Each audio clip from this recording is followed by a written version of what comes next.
लोकसभा चुनाव की तैयारियों में तमाम राजनीतिक दल जुट चुकी है। इसी दौरान बीजेपी के द्वारा राष्ट्रीय अनुसूचित जनजाति मोर्चा के द्वारा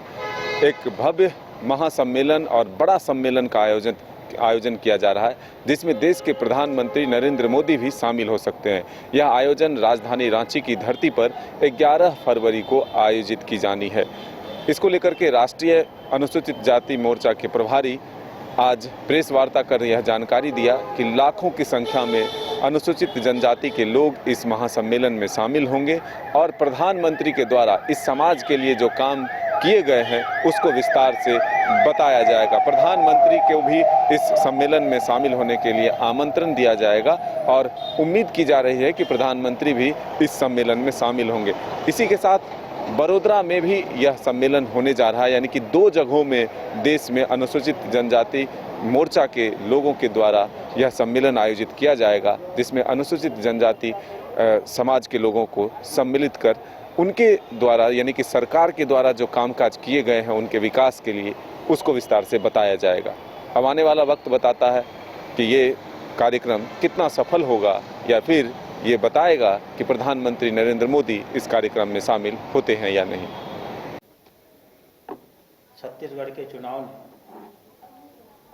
इस बात को स्पष्ट कर दिया है कि देश के 10% की वह संख्या जो अनुसूचित जनजाति के समाज से आती है, आज अपने सारी जाति बंधनों को तोड़ करके पूरी ताकत के साथ, पूरे समर्पण के साथ भारत के प्रधानमंत्री माननीय श्री नरेंद्र मोदी जी की नीतियों, पिछले 9 सालों में उनके द्वारा अनुसूचित जनजाति के समाज के लिए किए गए कार्यों और सबसे बड़ी चीज अनुसूचित जनजाति के समाज को दी गई सामाजिक और राजनीतिक प्रतिष्ठा से पूरी तरह उत्साहित हैं और किसी भी स्थिति में भारतीय जनता पार्टी को आगामी लोकसभा के चुनाव में जिताने के लिए कृतसंकल्पित है। भारतीय जनता पार्टी की ओर से और माननीय प्रधानमंत्री जी की ओर से इस पत्रकार वार्ता के माध्यम से मैं सभी अनुसूचित जनजाति के सभी श्रद्धेय नागरिकों को आभार प्रकट करता हूं। हम लोगों ने झारखंड में, जिस रांची में बैठा हूं मैं, वहीं अनुसूचित जनजाति का एक बड़ा राष्ट्रीय सम्मेलन करने का निर्णय लिया है। तात्कालिक रूप से फिलहाल 13 फरवरी उसकी डेट तय की गई है, 11 फरवरी उसकी डेट तय की गई है, क्योंकि स्वर्गीय तिलका मांझी जो देश में आज़ादी की लड़ाई के पहले चेहरे थे, देश में संगठित स्वतंत्रता आंदोलन शुरू होने के पहले स्वतंत्रता आंदोलन और दूसरे स्वतंत्रता आंदोलन, यह उसके भी पहले के आंदोलन करता थे, क्योंकि यह दिन उनके लिए महत्वपूर्ण था। इसलिए हम लोगों ने उनकी शहादत का सम्मान करने के लिए और उनकी शहादत को पूरी दुनिया तक पहुंचाने के लिए 11 फरवरी को ही इसी रांची में एक बड़ा अनुसूचित जनजाति का सम्मेलन करने का निर्णय लिया है। संभावना है इसमें कि हमारे प्रधानमंत्री जी सम्मेलन के लिए समय दे सकें, हम उनसे इसके लिए आग्रह करेंगे। यह सम्मेलन झारखंड की राजनीति के लिए एक परिवर्तनकारी सम्मेलन होगा, एक गेम चेंजर होगा। कुछ लोगों को अगर किसी प्रकार की अनुसूचित जनजाति को लेकर भ्रांति है,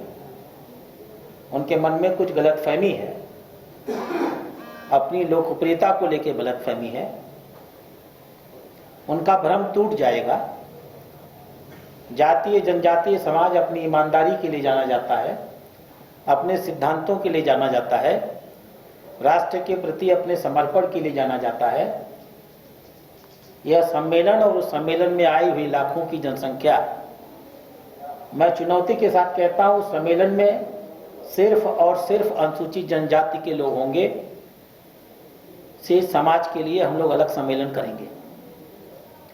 एक ऐतिहासिक सम्मेलन होगा जिसमें उत्तर प्रदेश, जिसमें झारखंड के सभी जिलों से झारखंड के एक एक गांव से, झारखंड के एक एक बूथ से हम उन नागरिकों को लेकर इस सम्मेलन में आ रहे हैं जिनका भारतीय जनता पार्टी से ऑफिशियली कोई संबंध भी न रहा। यह सम्मेलन माननीय प्रधानमंत्री ने अनुसूचित जनजाति के लिए जो कुछ भी किया है, राष्ट्रीय गौरव दिवस की घोषणा से लेकर के राजनीति का पद नहीं है, राष्ट्रपति का पद, हम उस पर टिप्पणी नहीं कर सकते, लेकिन आदिवासी समाज ने इस बात का गौरव का एहसास किया है कि उनके बीच में से आज़ादी के 75 सालों बाद पहली बार ऐसा हुआ है कि उनके बीच का कोई व्यक्ति देश के सर्वोच्च पद पर स्थापित हुआ है। हम इस सम्मेलन के माध्यम से माननीय प्रधानमंत्री को आभार प्रकट करेंगे और उन्हें संदेश देंगे कि अनुसूचित जनजाति के एक एक नागरिक, चाहे वो किसी भी जाति का हो, किसी भी समूह का हो, वह भारतीय जनता पार्टी और मोदी जी के साथ मजबूती के साथ खड़ा है। आपने महसूस किया होगा माननीय प्रधानमंत्री की निगाहें कितनी गहराई तक अनुसूचित जनजाति को लेकर जा रही हैं। अभी पिछले बजट में उन्होंने 13,000 करोड़ रुपए की व्यवस्था किया मोस्ट प्रिमिटिव ट्राइबल ग्रुप के लिए, वह जो सचमुच बहुत पिछड़े हैं, विकास की किरण जिनके पास पहुंची नहीं है, जो अशिक्षित रहे आजादी के इन 75 सालों में, हमारे प्रधानमंत्री ने उनके लिए भी 13,000 करोड़ रुपए की व्यवस्था किया। वहां विद्यालय खोलने को लेकर, एकलव्य विद्यालय खोलने को लेकर, एकलव्य विद्यालय को लेकर, अस्पताल खोलने को लेकर के, और आदिवासी समाज में जो बहुत सारी ब्लड संबंधी बीमारियां होती हैं, सिकल सेल एनीमिया जैसी बीमारियां होती हैं, उनके लिए विशेष सुविधा देने को लेकर के। और हमको सुखद आश्चर्य हुआ कि बजट में उन्होंने पास किया 13,000 करोड़, लेकिन जब योजना बनाई तो उनको संतोष नहीं हुआ, उन्होंने उस 13,000 करोड़ को बढ़ा करके 21,000 करोड़ रुपए कर दिए। मैं आपको इसी आगामी सम्मेलन के लिए आपको सूचना देने के लिए उपस्थित हुआ था। हमारे अनुसूचित जनजाति के झारखंड प्रांत के जो अध्यक्ष हैं माननीय शिवशंकर उरांव जी, उनको इस सम्मेलन का संयोजक बनाया गया है। हम सब इस काम को अपने इसी झारखंड के निवासी और राज्यसभा के सांसद अनुसूचित जनजाति मोर्चा के राष्ट्रीय अध्यक्ष माननीय श्री समीर उरांव जी के नेतृत्व में कर रहे हैं, हमारे बीच में हैं। मैं उनसे भी आग्रह करूंगा हमारे इन पत्रकार मित्रों से बात करने का। कार्यक्रम के बारे में हमारे राष्ट्रीय महामंत्री जी ने आप सबों को बहुत ही विस्तार से बताया है। निश्चित रूप से देश के अंदर हमारे दो जनजाति सम्मेलन होने हैं। एक तो उत्तर क्षेत्र में हमारा मध्य क्षेत्र झारखंड है, तो झारखंड को केंद्र बिंदु मान करके छत्तीसगढ़, उड़ीसा, बंगाल, बिहार, यूपी के साथ साथ जो नॉर्थ ईस्ट के 7 सिस्टर स्टेट्स हैं, वहां से भी कुछ संख्या में इस राष्ट्रीय जनजातीय सम्मेलन में भाग लेने के लिए आएंगे। क्योंकि हमारे देश के यशस्वी प्रधानमंत्री आदरणीय नरेंद्र भाई मोदी ने जनजातीय विकास के लिए कई प्रकार के रचनात्मक विकास के कार्य किए हैं। उस कार्य से हमारे गांव में रहने वाला जनजातीय समुदाय यह महसूस कर रहा है कि हमारे मोदी हमारे लिए चिंता कर रहे हैं, काम कर रहे हैं। पहले लोग हमको सुनाने का काम करता था, अब मोदी जी हमारी बात को सुनने का काम कर रहे हैं और सुन करके हमारे लिए काम कर रहे हैं। इसलिए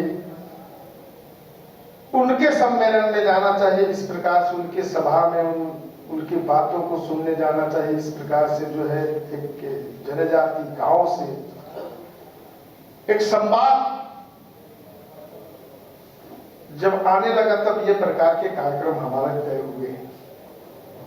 और ये आगामी 11 फरवरी को यहाँ पर एक क्षेत्र का राष्ट्रीय जनजातीय सम्मेलन होगा। दूसरा जो है गुजरात के क्षेत्र में जो है वडोदरा वहां भी एक सम्मेलन होगा और इस सम्मेलन में हमारे झारखंड मेजबानी करेगा और इन सारे प्रदेशों से यहाँ पर आएंगे और अपने प्रदेश के सांस्कृतिक जत्था के साथ पूरे जनजाति समागम होगा और निश्चित रूप से आज के दिन में हम ये कह सकते हैं कि हमारे भारतीय जनता पार्टी और भारतीय जनता पार्टी के हमारे नेता, देश के यशस्वी प्रधानमंत्री आदरणीय नरेंद्र भाई मोदी जी ने जिस प्रकार से जनजातियों के लिए सबका साथ, सबका विकास, सबका विश्वास, सबका प्रयास के भावनाओं के साथ, योजनाओं के साथ, सूत्रों के अनुसार जो काम कर रहे हैं, उस समय जनजाति समुदाय आज भारतीय जनता पार्टी की ओर जुड़ता जा रहा है और देश के अंदर, संपूर्ण देश में जिस प्रकार से हमारे प्रधानमंत्री जी एक भारत श्रेष्ठ भारत, आत्मनिर्भर भारत, स्वावलंबी भारत, बढ़ता भारत, बदलता भारत का जो एक नारा देकर के आगे बढ़ रहे हैं, उस समय हमारा जनजाति समुदाय एक साथ कंधे से कंधे मिलकर के आगे बढ़ना चाह रहा है। यह कार्यक्रम उसी का एक झलक है। आगामी और 2 कार्यक्रम है, उस समय हमारे देश भर में 1 लाख गांव में हमारा जनजाति कार्यकर्ता भारतीय जनता पार्टी की जो कार्य पद्धति से लेकर के देश के यशस्वी प्रधानमंत्री आदरणीय नरेंद्र भाई मोदी जी ने जैसा विकास के काम हम समाज के लोगों के किया है, उनको बताने के लिए, संवाद करने के लिए, वहां उनकी जीवन शैली और आगे विकास के लिए कैसे आगे बढ़े, उनसे संवाद करने के लिए चौपाल लगाने का काम हमारा जनजाति मोर्चा का कार्यकर्ता करेंगे। 1 लाख गांव में हमारे इस झारखंड के अंदर में भी अभी हम हजारों गांव में यहाँ पर हम जनसंपर्क और चौपाल लगाने वाले हैं। इसी के साथ हमारे देश भर में भाई की भूमिका में कौन रहेगा? जेएमएम और कांग्रेस में सीटों को लेकर के खींचातानी चल रहा है, जेएमएम के नेताओं को दिल्ली जाना पड़ा। देखिए, झारखंड मुक्ति मोर्चा के नेताओं को तो बयान आ गया कि हम बड़े भाई की भूमिका में रहना चाहते हैं और ज़्यादा सीटों पर हम लड़ेंगे। चूँकि विधानसभा की जो परिस्थितियाँ उसके अनुसार हम मजबूत आधार में हैं, तो बैठक के पहले अगर इस तरह से कोई दबाव बनाता है तो आप समझ सकते हैं कि सौहार्दपूर्ण वातावरण में फिर बैठक नहीं हो सकती है। और एक दबाव का वातावरण बनाकर जिस तरह से ममता बनर्जी बंगाल में कर रही हैं कांग्रेस पर, चाहे यूपी में अखिलेश यादव दबाव बनाने की कोशिश कर रहे हैं, तो कांग्रेस जैसी राष्ट्रीय पार्टी को अब यह तय करना है कि अपने सहयोगियों के दबाव में वो कितना झुकेगी। और कांग्रेस का जो सपना है कि हम अकेले दम पर इतनी सीटें लड़ें कि अगर उस गठबंधन को बहुमत आता है तो हम अगुवाई कर सकें, तो ऐसी स्थिति में कांग्रेस पार्टी को उसके सहयोगी ही सीट देने को तैयार नहीं है। तो ये अब देखने वाली बात है कि कांग्रेस पार्टी कैसे सामंजस्य बिठाती है सबों के साथ। क्या प्रधानमंत्री